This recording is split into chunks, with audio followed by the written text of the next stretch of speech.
Welcome to Unmessy Mom's Good Enough podcast. Today on the podcast, I'm talking about a concept that I call spaciousness. I hope that this episode really helps you think about your space and your time differently, both for your kids and for yourself.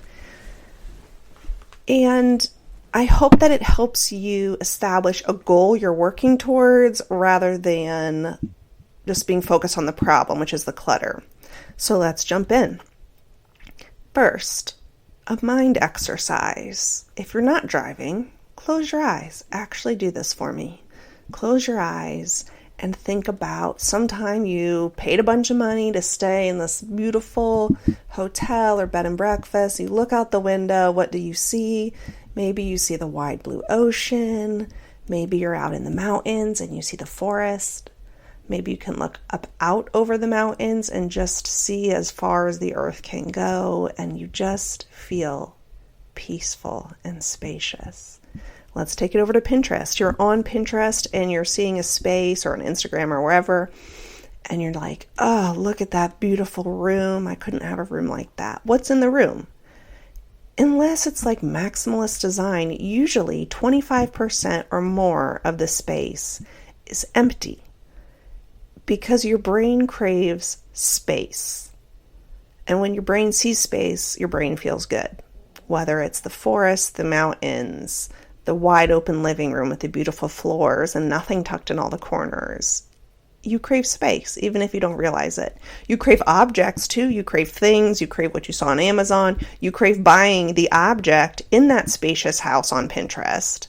Without realizing in your house, it's going to detract from the spaciousness because you already have enough in there. You have enough. There's enough items in your house, but you might be lacking space. So first, about space for my kids. If you saw an Instagram video I posted on Unmessy Mom on Instagram, I cleared off a toy chest, essentially. That's about counter height or chest height for my 6-year-old. I cleared it off short term just to reorganize. I think it was clear for like 30 minutes. Normally, I would just stick a bunch of different toys on there for him to grab. And when I came back, he had created an entire tableau of a Jurassic war that included helicopters controlled by dinosaurs and army guys fighting the dinosaurs who were in formation. He explained the entire story to me. This was a really beautiful parenting moment. He has an amazing imagination. There's always a war going on. It's very high conflict. They need more diplomacy in his world. I'll be honest about that. But let me tell you, he always has some big epic story in his mind. And because there was space, he got to take that story out of his mind, show his mom, tell me the whole story, and I could just see it physically. And it's because he had the space to create. He wasn't overwhelmed by the number of toys, and he had a counter and a floor that were free for creation. And can I just say, when we're in the flow and we're just creating, that is, even as an adult, it's like one of the most beautiful moments when you just get to have free space and time to create. It's the beauty of childhood, and it's a beauty I want to bring into my adulthood. I have the same thing now for my second born, who's 2.5. She now also has a counter height space. And part of cleaning the playroom is clearing not only the floor, but these 2 counters for them. I never would have dreamed of just having so much empty space in my playroom because before I was packing it full of toys and toy storage and open toy storage and let them grab everything in the world and throw it all on the floor. And while they had more toys, they were not getting into this like beautiful creative flow. All right, that's kids. So let's take it to adults. Going back to this image of like looking over the beautiful ocean or mountains or forest or sky, or even just like a park or your backyard, like that beautiful spaciousness feeling, I want to bring that into my physical spaces. And that includes like in my bedroom. So I have a good sized bedroom, but I just have this tendency to want to pack it in every nook and cranny. Maybe I need an organization system here. Maybe I need a shelf over there. Clearly I need these like 7-day planners that are each 20% full. I'll need to keep these forever on the shelf. No, what I need is to walk in my room and have it feel spacious. Even if there's a couple things on the floor, even if the bed's not made, like spaciousness. And to go back to bed making, like I think part of making your bed and why it makes the whole room feel better is instead of mess, it's like this flat, open spaciousness with nothing on it. There's nothing there, and you don't want to put anything there.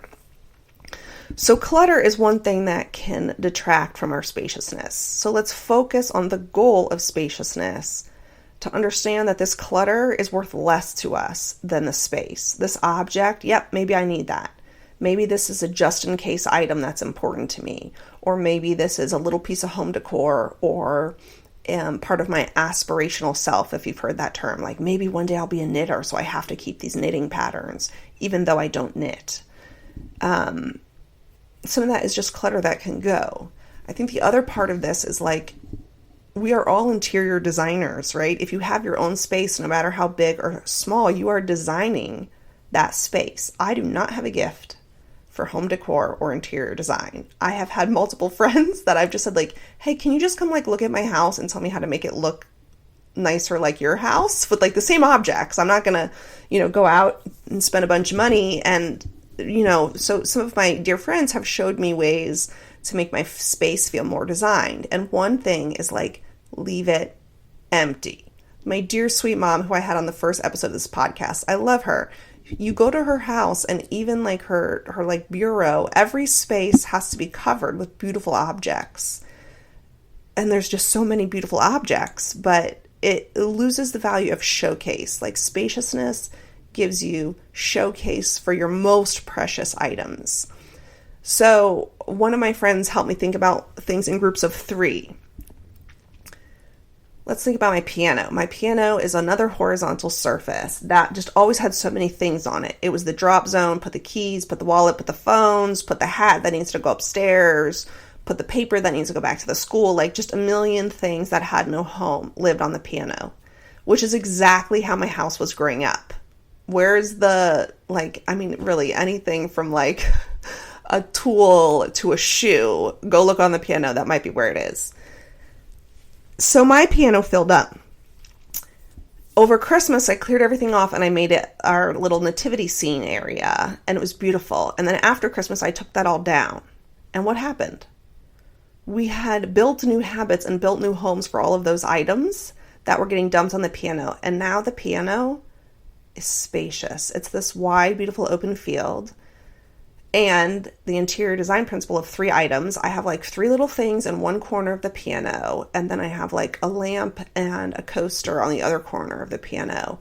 And then there's like 4 feet in between. That's just this beautiful blank wood, which brings in nature, it brings in spaciousness, and it just breathes so much better. The utility I was getting out of like, let's add 2 or 3 more home decor items here, or let's add, like, I just need to be able to drop my keys here without thinking about it. No, like this space is now a beautiful contribution to my home, and all those little missing lost items now have better homes. So that's part of how the spaciousness applies to adults and to interior design. We adults, and moms in particular, but everybody, are constantly designing the interiors that are the life and the background and the structure for our life, for the lives of our children and our family. So now we get a little philosophical and apply spaciousness to your schedule. I used to really pack everything in. I mean, going back to the image of this like piano with just every piece of home decor and item and coupon and keys and lost earbuds, like that's how my schedule looked too. Like, I just have to have a million things going on. I have a busy job. I absolutely love my new hobby of Instagram and podcasting. I love spending time with my babies, my friends, my amazing, amazing husband. That's a lot of stuff going on. If you then add in a lot more structure in the evenings, a lot more events and activities and commitments. So over the last, 5 years, which has been a really hard time in our lives, I've just downshifted it. Like, I'm just not going. I'm not even going to give an excuse or a reason. I'm just not going to go. And one of the beautiful things about this is that I have less programmatic items in my calendar, which leaves more space for people. People over programs every time.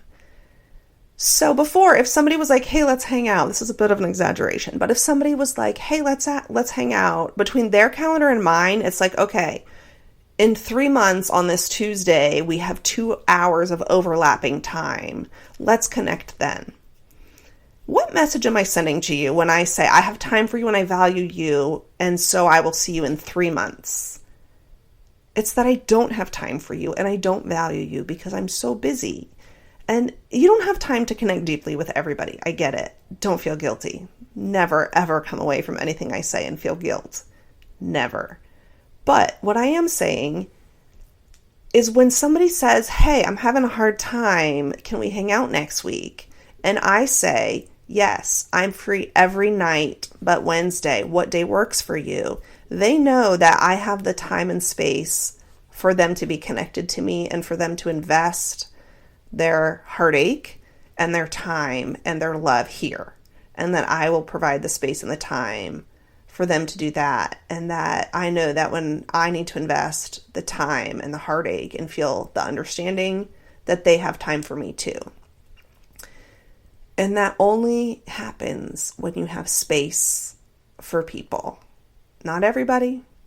You can't do it for everybody because then your calendar is back to being full.